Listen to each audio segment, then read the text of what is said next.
Good afternoon, everyone. On behalf of the South Coast Interfaith Council, I want to welcome you and also thank you for joining us for this very important discussion today. Now, as an interfaith council, we pride ourselves in creating communities of compassion among people of different faiths and cultures. And we do this through programs that focus on service and education and celebration. Today's program is one that certainly falls under the realm of education. Now, there's been no doubt that there's been many challenges that has been brought upon this pandemic that we as a collective community have been facing. And for our fellow Asian American and Pacific Islander friends, they have certainly been one group of individuals who've encountered even greater provocation as a consequence of this pandemic. So today, that's what we're here to focus on. That is our aim, to have a discourse around the topic of racism that our Asian American and Pacific Islander community is currently encountering. It's our hope that by learning about these experiences, we can explore shared opportunities for a more compassionate and a just future. Now, in a minute, please allow me to introduce to you our panel facilitator, Dr. Sarah Dean, who's also our SCIC president, as well as our webinar monitor, Cheryl Benz, our SCIC office administrator. Now, however, before I do that, I would be remiss not to acknowledge the unconscionable police shooting of Jacob Blake that recently happened, that I'm sure is on all our minds. A Black man who lives in Kenosha, Wisconsin, who was shot 7 times in the back in front of his children whilst walking away from officers. And then the subsequent utterly indefensible and unconscionable murder of Anthony M. Huber and Joseph Rosenbaum by a young white man in the days that followed. Now, I pray that Jacob Blake is granted healing, not just physically, but also psychologically, and that he and the families of Anthony Huber and Mr. Rosenberg are granted justice, and acts like these never happen again. That's our prayer today, and that's our prayer every day. Indeed, may our prayers be heard, and may we be agents of effective and long-lasting change in the world that we live in today. Amen.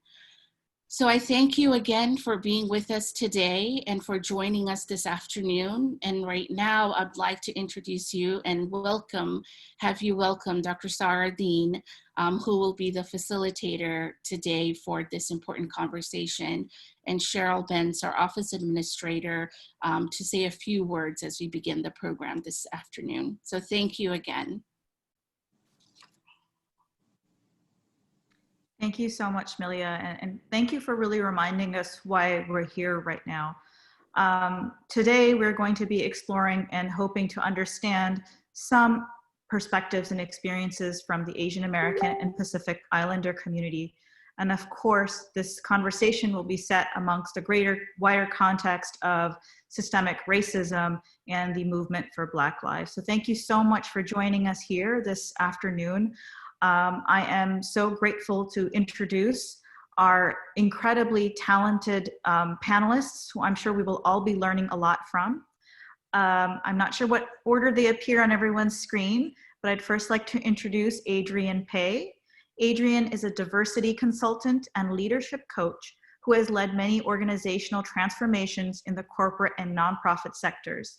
He's a regular speaker at companies, schools, and churches on his book, The Minority Experience, Navigating Emotional and Organizational Realities. Adrienne holds degrees from Stanford University and Fuller Seminary and lives in Southern California with his family. And if you haven't read his book, The Minority Experience, I really recommend that you consider picking up a copy and giving it a read. I was fortunate to meet Adrienne through a book event he held and read the book consequently. And as I was turning the pages, as a South Asian kid, I felt like he was talking about me. So I'm sure many of you will find resonance in his book. We also have with us the Honorable Melissa Ramoso. Melissa is a daughter of immigrant government workers and granddaughter to grandparents who fought in World War II. Thank you. She continues her family's legacy of service to others as the only Filipino-American woman ever elected to the city of Artesia. She currently is the only woman to sit at the dais for the last 2 years. For over 17 years, Melissa has served in the California State Legislature and U.S. House of Representatives. She has served as a senior advisor to Congressman Ted Lieu and is currently serving as district director for Assemblymember Al Maratsuchi for the South Bay. Thank you, Melissa, for joining us here today. We also have with us here really a civil rights giant. So I was so thrilled that he was able to be with us here today. And I think we all agree that his presence here is a great gift for us. I'd like to introduce Stuart Quo, President Emeritus of Asian Americans Advancing Justice LA, who served as the executive director of the organization for 35 years. He was named a MacArthur Foundation Fellow in 1998, becoming the first Asian American attorney and human rights activist to receive this highly prestigious recognition, which is often referred to as the Genius Grant. Stuart belongs to the First United Methodist Church in Los Angeles and is chair of the Methodist Urban Foundation. Stuart is married and has 2 sons. Thank you for being here with us, Stuart. Thank you. And lastly, and certainly not least, I'm most excited about this panelist, Jasmine Till. Jasmine is a rising senior at Cal Poly San Luis Obispo. She is pursuing a business information systems degree and minoring in political science, Asian studies, ethnic studies, and psychology.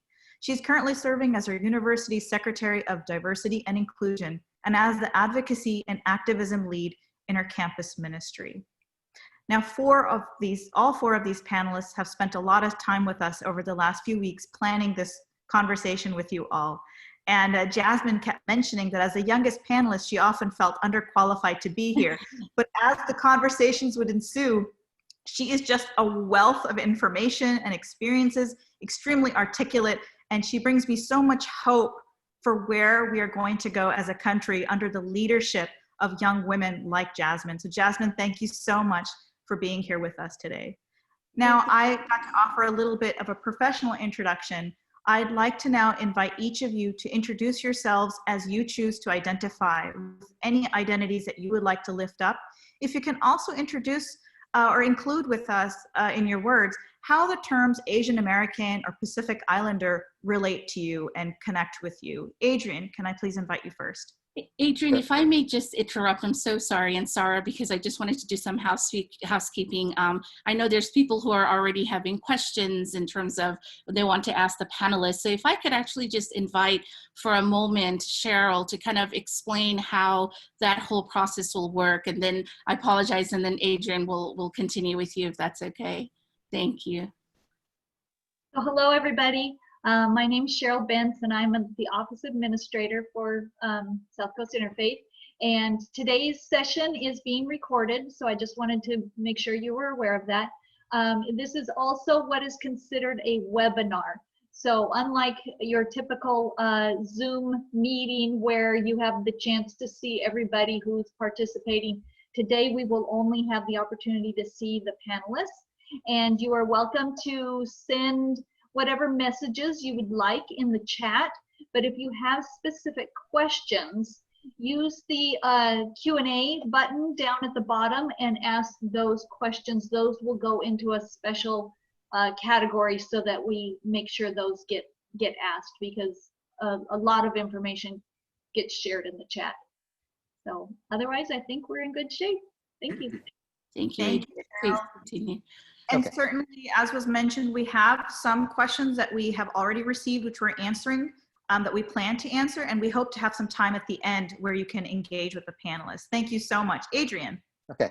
Well, first of all, I just want to say thank you, Milia, Sarah, Cheryl, for organizing this event. I know a lot of work goes into it, so appreciate that.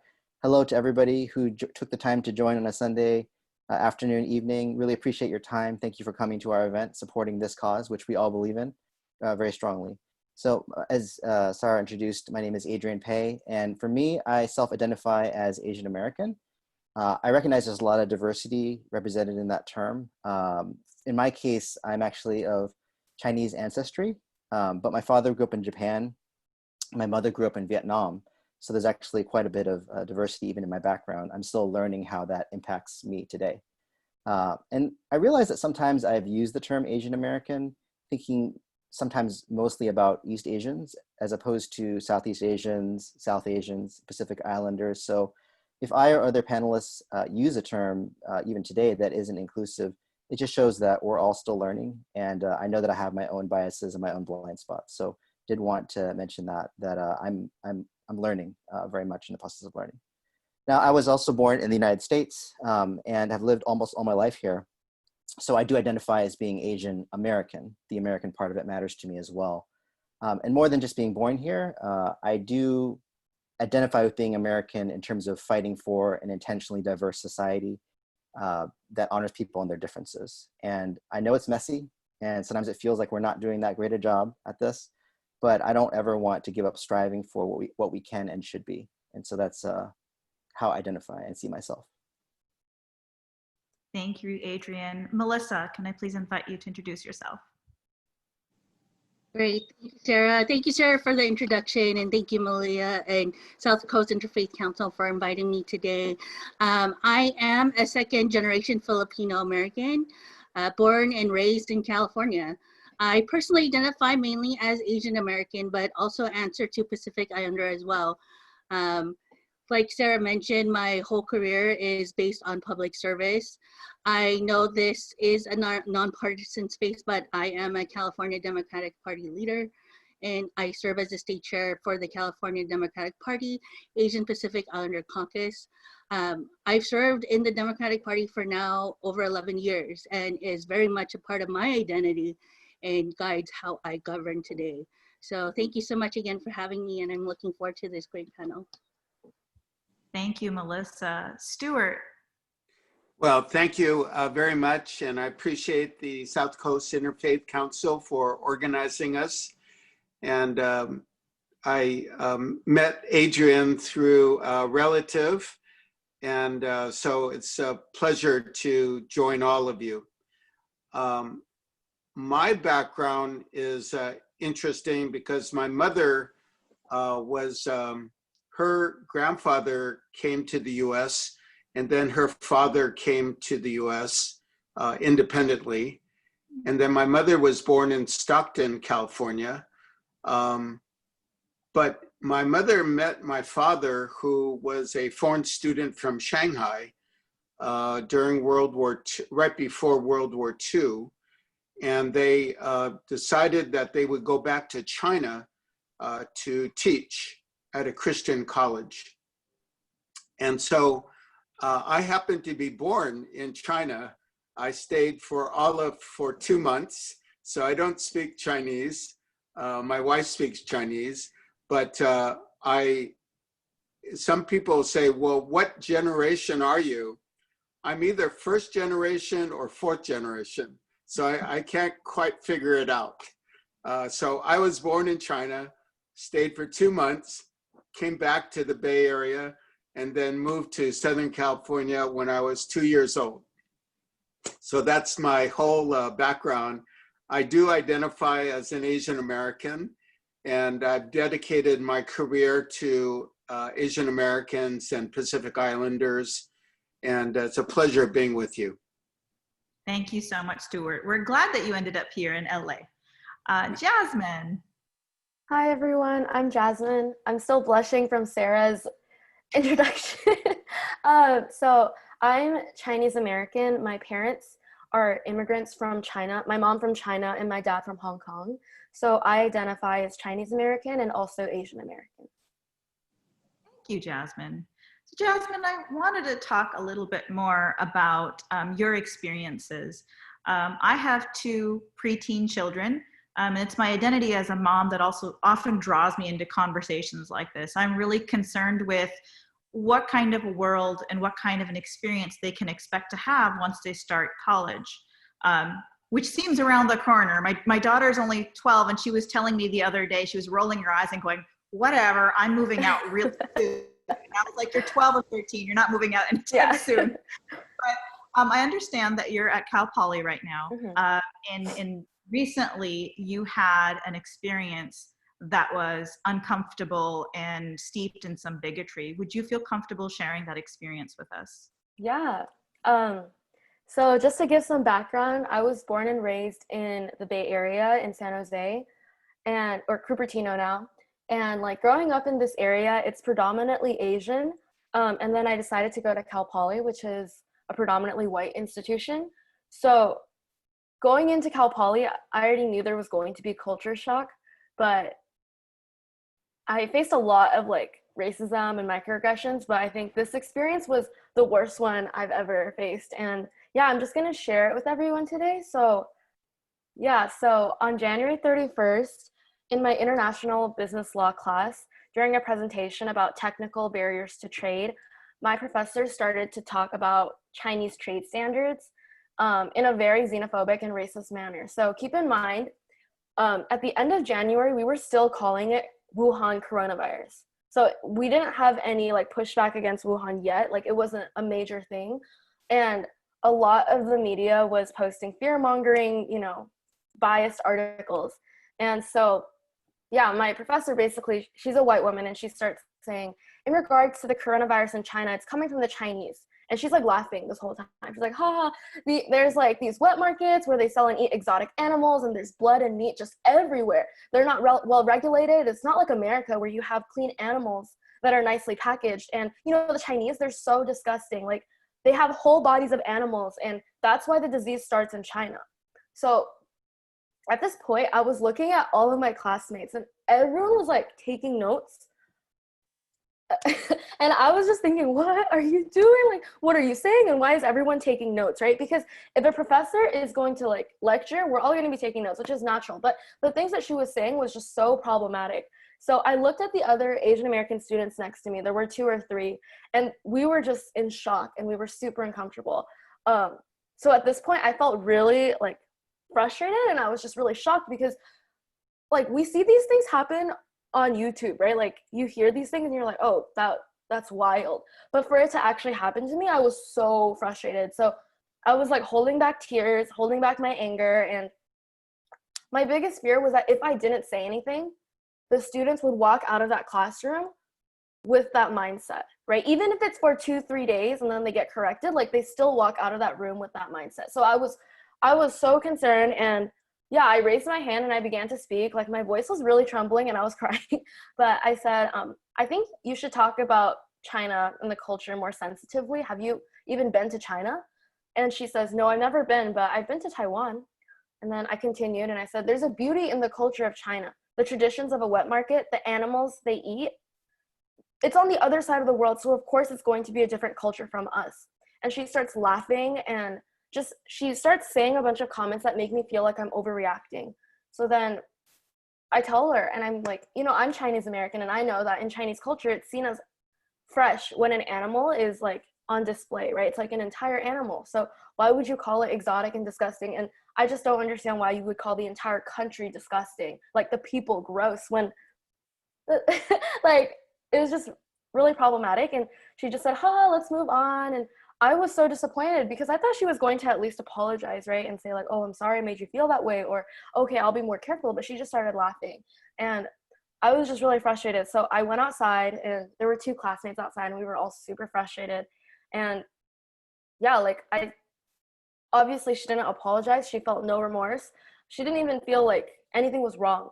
So I went back, and then I spent 40 minutes of class while she was lecturing, crying in front of everyone. Like I had like 15 snot papers, and I was just writing. And then I knew that I had to stay in the classroom because I had a presentation at the end of that class. Like I only had to present once in this entire class, but of course, God made it that day. So I stayed, and then I raised my hand, and I basically I went off and I told her, and I said,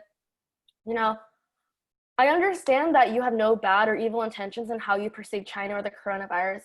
People are dying, and I just want you to imagine your 200 closest family members and friends. Now imagine them dead because there's no cure for this disease. There's no research. This is how I imagine coronavirus. I imagine it with empathy. So I'm very disappointed by how you describe wet markets. And I believe as an international business law professor, you need to have an objective view, or at least a respectful view, of other countries. And you talk about these other countries oftentimes in this class, whether it's Cuba or Mexico, you talk about it with disgust, and you have literally never experienced any of these countries. So I just feel like you make me as a Chinese American and Asian American feel ashamed of my culture, and you exotify it, you make it disgusting. And she starts laughing again. And this time I'm like hyperventilating because the whole classroom is staring at me. I don't even know anyone in class. And I said, it's really not, she says, well, I didn't mean that. And I said, well, it's really not about whether you intended to or not, because at the end of the day, those were inherently racist biases and things that you're teaching us, right? Like, I didn't pay my tuition to get taught this. And yeah, like, your mindset is rooted from the yellow peril, which is a racist stereotype from the 1900s that people of China and East Asia are an existential danger to the Western world, and it's fear-driven. The Western media you consume on your drive every morning is written by white people that, similarly to you, oftentimes have never even been in China. And more importantly, you have been sharing all this information with no evidence, no medical information. You're a lawyer, you're a judge, you should know how important evidence is. And at this point, she keeps trying to interrupt me, but I went off, right? So I said, the worst part of the situation is that you didn't apologize, even when I told you were being insensitive and ignorant with your wording. This is the main issue of microaggressions and passive racism. People in this class can agree with me that your unwillingness to apologize during this conversation was the most shocking part. This takes a toll on people of color like myself when we have to deal with this every day in a classroom that we pay money for.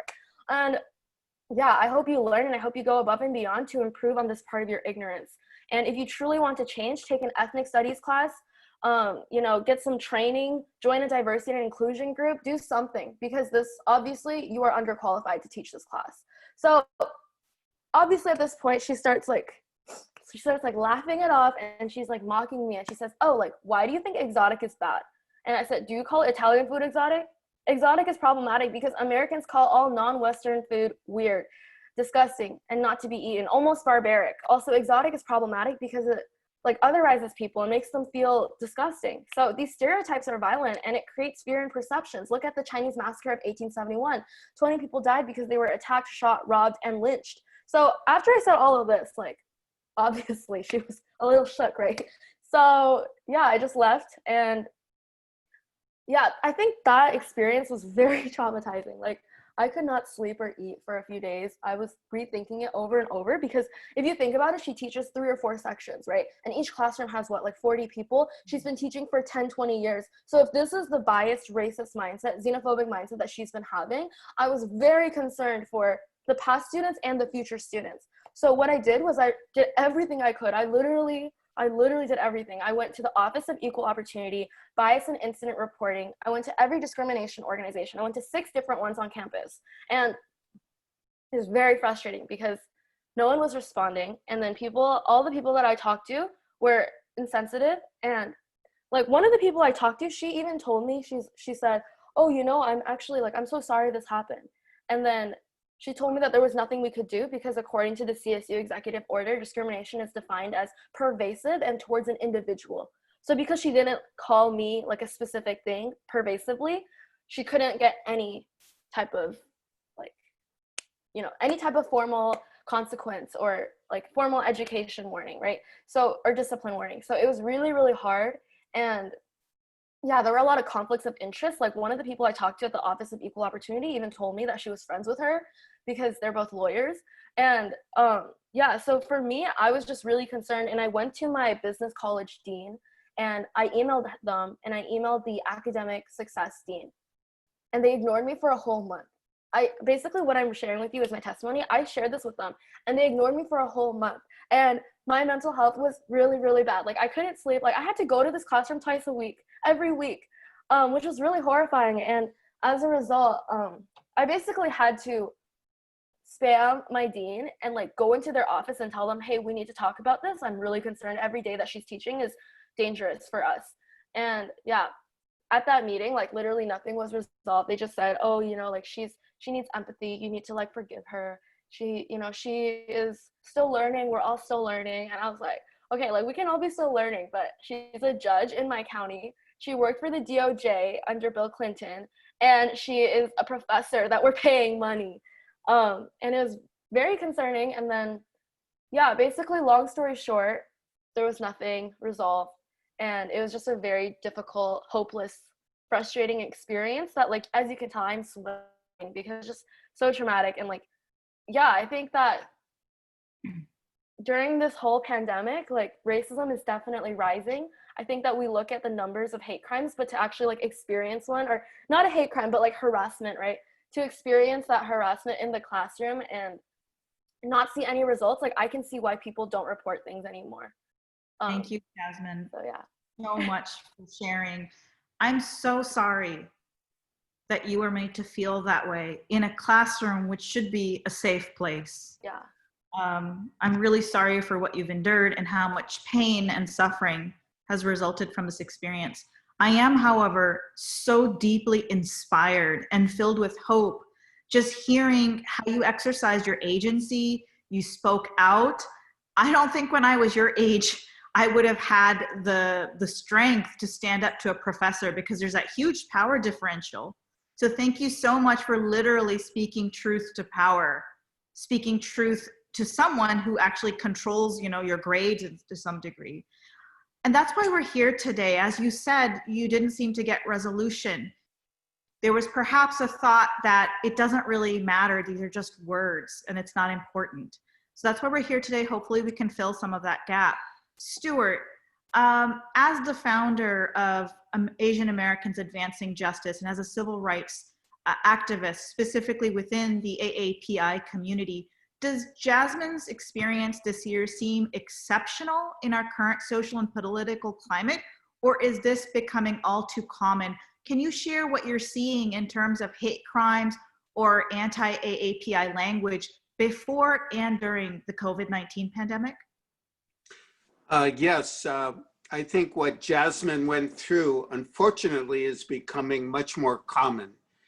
And it's becoming common because so many Americans are dying from the COVID-19, the coronavirus, and some people need to blame somebody. And unfortunately, they're blaming Asian Americans. The President, Trump, is not helping the matter, calling the virus Kung Flu or the Chinese virus or Wuhan virus. And he's engaged in a Cold War with China. So it is a very serious matter. We work with a group called the Asian Pacific Policy and Planning Council, APCON. They've locally done a lot of good tracking, but nationally they've tracked over 2,500 cases of hate incidents. Most of them are verbal altercations where people are approached by angry people yelling at them. There have been some stabbings, there have been some beatings. So it's not just verbal, but most of the cases are verbal and harassing, just like what Jasmine said. So unfortunately, this is not going away. It is continuing, and it is part of a pattern that we're very concerned about. And the impact is very severe because people get hurt, like Jasmine. They fear going outside. They don't want to go outside. Some people are now not getting tested for the coronavirus because they're afraid to go outside because they would get attacked. So it's actually lowering the number of cases of coronavirus amongst Asian Americans, which is concerning because it is a big problem. And when there are a lot of incidents, we have to track the patterns because we don't know how serious it will become. It could lead to a killing or it could lead to a major beating. So unless you have people reporting, you really don't know. So it is a very concerning time period for the whole community. Thank you, Stuart. Adrian, does it really matter? I mean, people keep saying they're just words. Do verbal hate crimes meaningfully impact people as individuals or in communities? So there's this quote from Virgilio Elizondo that reads, "If you hear again and again that you are inferior, good for nothing, incompetent, and lazy, you may eventually begin to believe it yourself."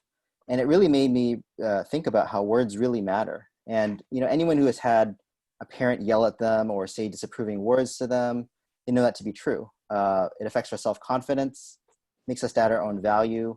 And why wouldn't that also be true for racial slurs or verbal hate crimes? So one thing that I've learned about the Asian American and Pacific Islander community is that sometimes we've been taught or conditioned to not like make waves or rock the boat, you may have heard. So our default isn't necessarily to yell or fight back when we're attacked, but to absorb it, or as Stuart said, not go out, not report it. But here's the thing about hate. If we don't fight back, sometimes we might internalize that hate. We might turn it on ourselves. And then we start to wonder, is this somehow our fault? Are we the problem? And this can be very unhealthy and lead to depression, chronic self-doubt, even suicide, which has impacted many people in our community that I know. And so, yes, I do believe that words have a very serious impact. But one more thing, verbal hate is more than words, because there's often a dehumanizing attitude or a sentiment behind the words, right? If you think about it, it's not just words, there's an attitude behind it, there's a heart behind that. And when you read the accounts of the anti-Asian incidents, some of the ones that Stuart mentioned that have been tracked during COVID, some of the sentiments expressed are like, you are disgusting, you're dirty, you're unclean, kind of like in Jasmine's classroom story. So basically people are treating Asian Americans or Pacific Islander community as if they themselves are a disease or the virus. So you think about dehumanization, what that means, right? You know, you're not human, you're a disease. And that can prime our larger society to potentially violate human rights. And so, you know, as Stuart mentioned, you have to track it because you don't know if the sentiment could lead to action, right? And you think about the verbal harassment, say, of Asian women, you know, even before the pandemic, who are treated as exotic or mail order brides. And that's the same dehumanizing sentiment, if you think about it, that is behind something like trafficking. So behind verbal hate, there's an attitude in the heart, and it's only so long before it really shows up in actions when people are actually given the opportunity. So absolutely words matter, but it's also the sentiment or the attitude in the heart that's behind the words. Thank you, Adrian. And that really resonates with me. A couple of years ago, I had the privilege of working with a local Japanese American activist, Dr. Kenji Sahara. He had reached out to the local Muslim community and asked if he could come and do a presentation on the incarceration of the Japanese Americans. And I was prepping a group of youth to volunteer for that event. And I asked the youth if they knew why they were here, why Dr. Sahara was going to be visiting. And they said, yes, the Pearl Harbor was bombed by the Japanese, which led to Americans locking up and incarcerating. These were high school kids answering, incarcerating the Japanese Americans. And if most are responsible for 9/11, people might want to lock us up one day. And just hearing ninth graders say that was really jarring. And so I asked them, have you ever been verbally harassed at school? Any name calling? It was 5 boys. All of a sudden their eyes were like everywhere. They did not want to look at me. They did not want to make eye contact with me. They were super uncomfortable. And after some time, one boy said in a very small voice, yeah, I get called terrorist at school sometimes, especially in middle school. And then slowly each kid kind of raised their hand that, yeah, that's happened to me. And then immediately there was like apologizing. I don't think my friend really meant it. It was just a joke. I don't want to make it a big deal. If my parents find out, they'll make a big deal out of it. So they were trying to minimize the harm done and say it's not a big deal. Well, so 2 days later, Dr. Sahara came to the mosque and I shared with him the story. And he said to me, your community can absolutely not afford to ignore these comments. Words do matter. And he said exactly what you just said, Adrian, that before the incarceration of the Japanese Americans, and he was incarcerated at the age of 8. So this was very personal for him. He said there were first years of prolonged anti-Japanese cartoons and jokes that didn't seem like a big deal, but just gradually chipped away, gradually dehumanized the population so that one day when Americans said lock them up, they didn't think twice. They saw them as less human. So that really resonates with me. Stuart, people say that we've overcome racism. There's no way Americans would let something as awful as the incarceration of a group of people happen at this time. What do you think? Are you concerned about where we're headed? Do you think we could commit that kind of a mass violation of any group's human rights? Well, unfortunately, we're seeing mass deprivation of rights right now. It might not be incarceration. It might be a Muslim ban where people from Muslim majority countries are being banned from coming to the US. The legal immigration is being suspended. So people are not being able to come into the United States even legally. The reduction in people who can apply for asylum and refugee status is growing significantly. So now only about 19 or 20,000 people per year can come in, as opposed to over 100,000 before. So I think that there is a distinct possibility of groups being labeled and possibly being persecuted or even being incarcerated. But as we're talking about this, I think what is very alarming is that the incidents and the hate crimes are not being investigated. So this reminds me of the Vincent Chin case in 1982, when a Chinese American was going out celebrating his upcoming wedding and was accosted by two white auto workers who blamed him for causing unemployment in Detroit. They thought he was Japanese, and so they started picking on him. And it resulted in Vincent leaving the premises, and then the two white auto workers actually chasing Vincent with a baseball bat, losing him, and then going back and hiring somebody to drive around the neighborhood until they found him. And one, they snuck up behind him, and one held him while the other battered his head in with a baseball bat. And so instead of going to his wedding, his mother had to go to his funeral. And a year later, 1983, the tragedy was compounded because the judge sentenced the two killers to home on probation and a $3,000 fine for killing Vincent. And then, the community erupted. There was a protest. I got involved as the only out-of-state co-counsel for the mother's group. And we were able to get a federal hate crimes prosecution. However, that ended up in a conviction, but then there was an appeal, and then the two killers were tried again in Cincinnati, Ohio, and the all-white jury didn't understand the racial motivation, and the two killers were acquitted and never served one day in jail for killing Vincent. So that was the awakening, so to speak, for the Asian American community, that the hate crimes were going to grow and that they had no racial bounds, and that we could be victimized as well. In fact, Vincent was the first Asian American to be protected by the hate crime statute. But so out of one or two cases can unfold a whole series of problems. And so to your question, we are very worried that what is happening could turn into something even uglier in the United States. And I'm just thinking about the connection now between Jasmine's story, that if we have people in roles like a professor who are feeding into any kind of xenophobic thought or anti-Asian, anti-AAPI rhetoric, how that can result in, unfortunately, more Vincent Chins. So thank you so much for sharing, and we're so grateful to have you here. You were one of the lawyers on his case, I believe. Yes, I had tried to, when I analyzed the case, I read about the case in the LA Times.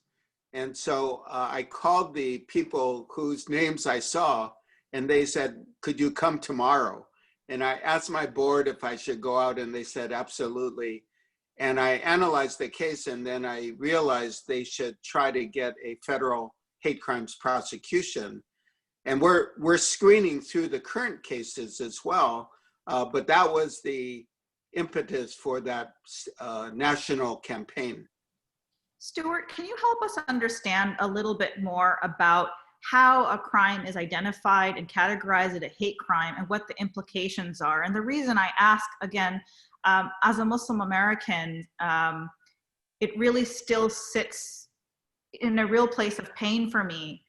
In 2015, 3 college students, Arab American college students, were brutally slaughtered in North Carolina. And that was not designated as a hate crime. Why does it matter?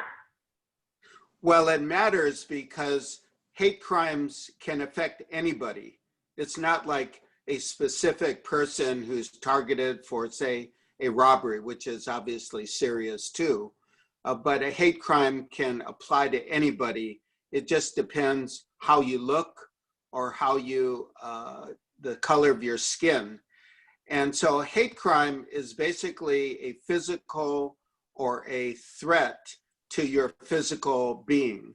And so a hate crime is motivated by hate towards that individual group or ethnicity or gender or LGBTQ status. And so a hate crime is motivated by that hatred towards that person.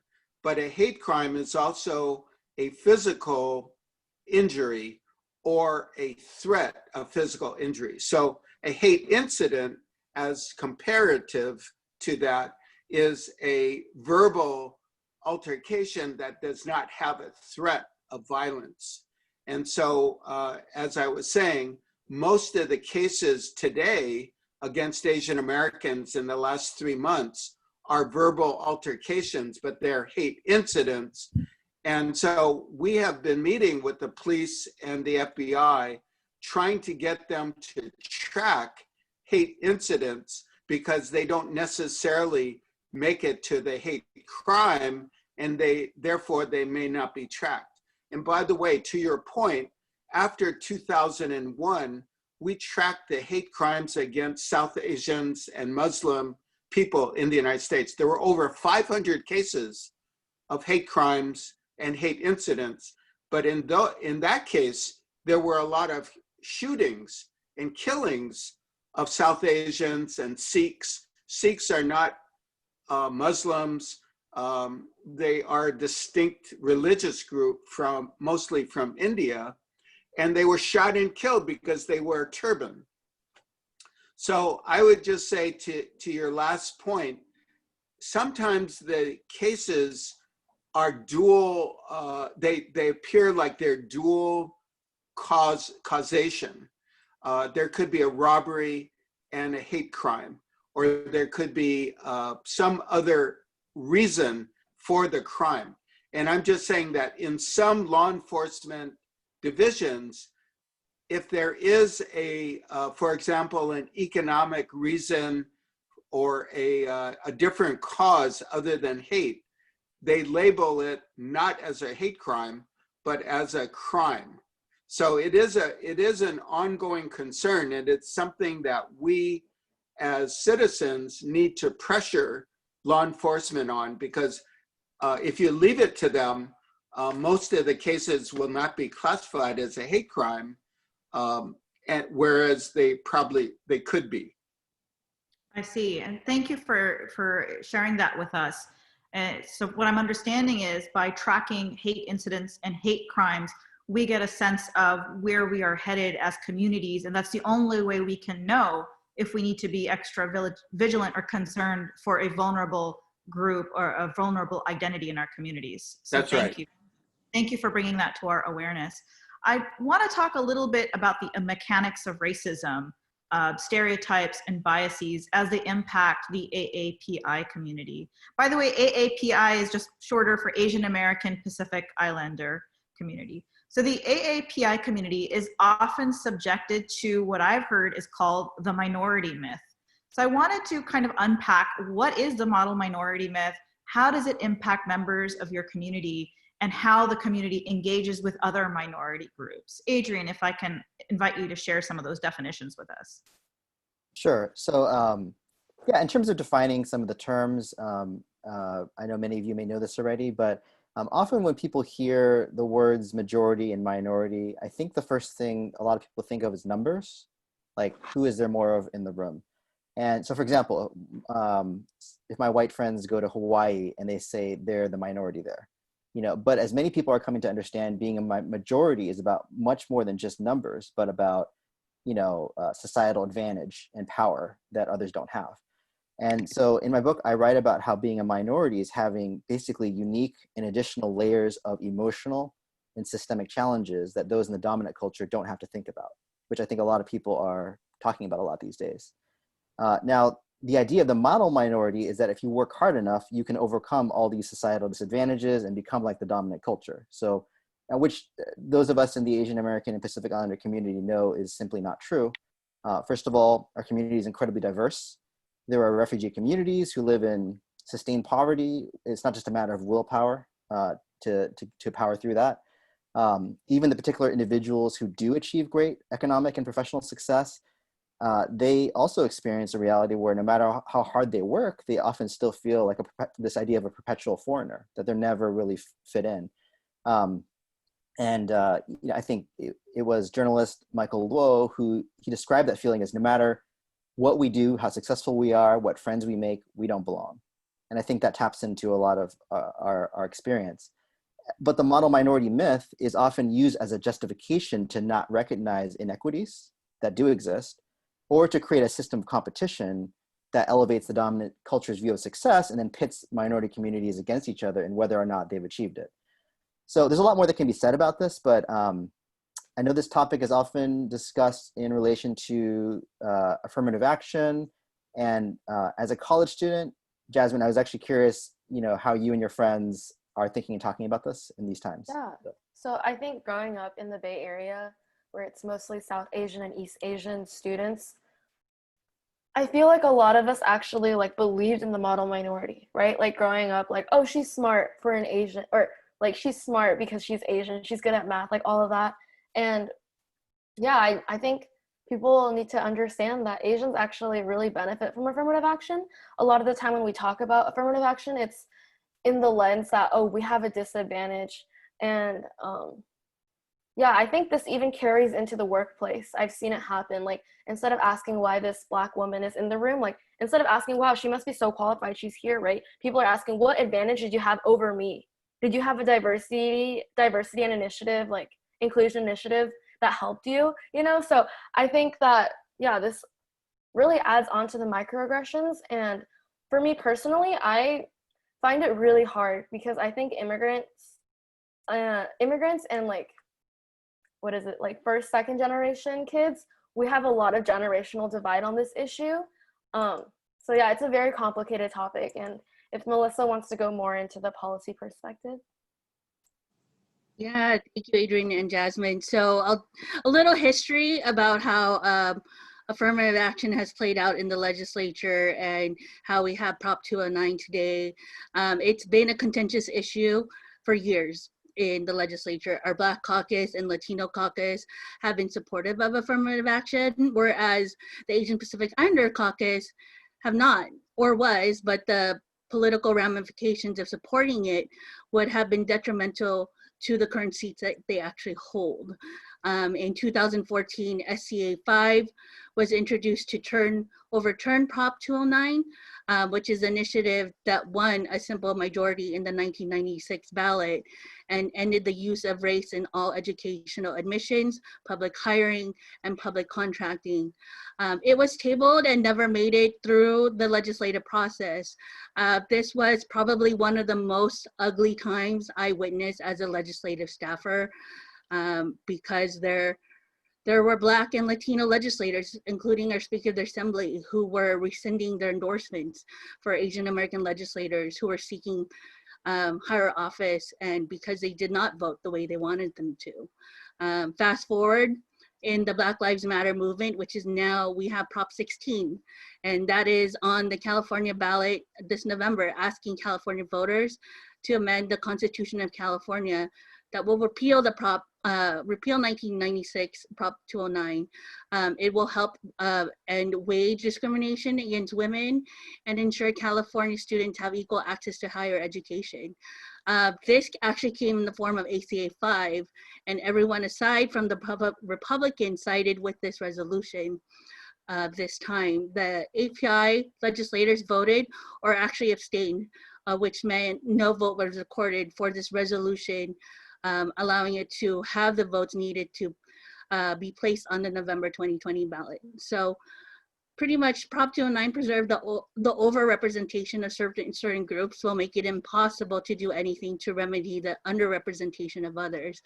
It preserved status quo and meritocracy. So for me, I personally hope that in November, this will all change. So Melissa, I'm going to ask you a direct question. Does affirmative action hurt AAPI community members? Does it make it harder for them to get into good colleges? You know, that is one of the biggest issues right now, and I see both sides, and but I side with equal access for everyone.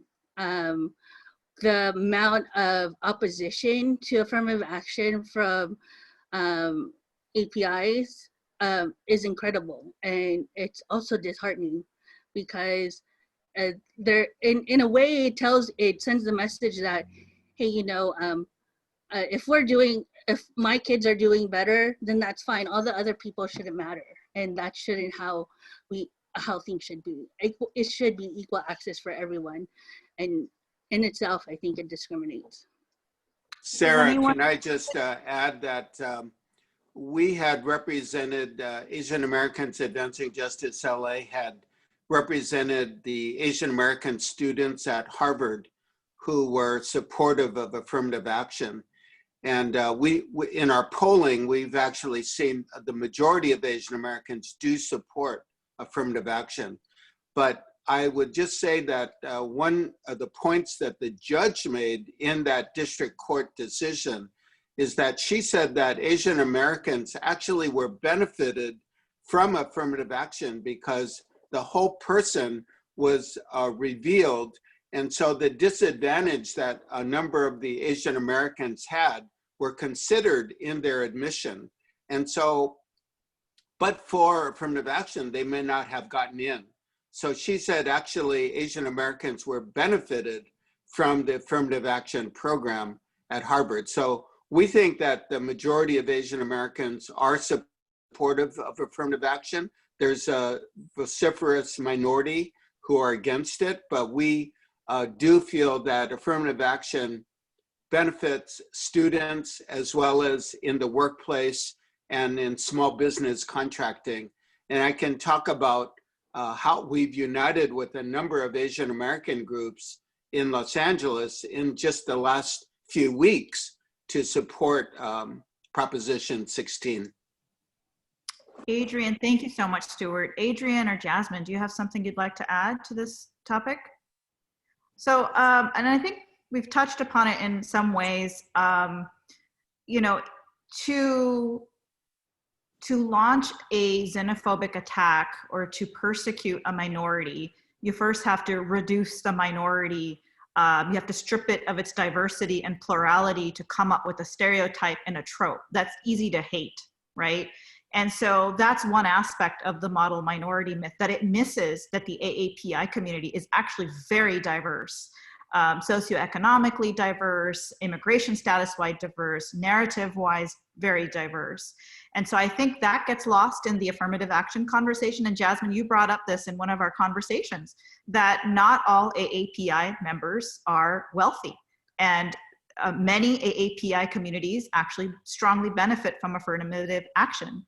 And then historically, when we look through the interactions between various minority groups, even specifically Chinese laborers and other labor groups historically, you know, dividing minorities and pitting them against each other has been the means by which we kind of maintain the status quo, right? Where the things. Jasmine, you want to add something before? And after this, we're going to go ahead and take a brief break. Yeah, I was just going to add that I think it's like we have to be very cognizant of the lens that we're pushing this minority myth through, right? Like for me, it took me like a few years, many years to realize that it's really just the white supremacist narrative of colonizers. Like oftentimes people, like historically we've seen with the law, people of color are pitted against each other, right? Because then there's divide between the minority groups. And as a result, they can't unite and they won't have like one single goal, right? Because they're so focused on pushing each other down. And I think it's like really sad to see that this is so normalized. Yeah. Thank you, Jasmine.